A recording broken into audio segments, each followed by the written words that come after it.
Panatang makabayan. Iniibig ko ang Pilipinas. Aking lupang sinilangan.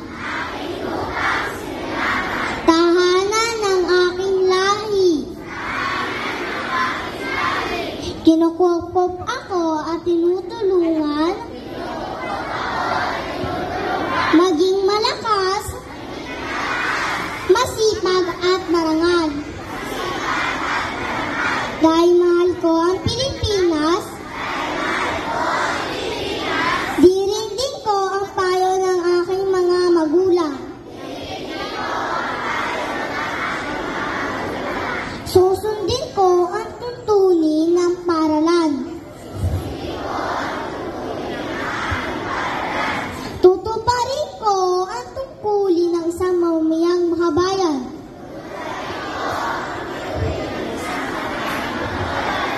Naglilingkod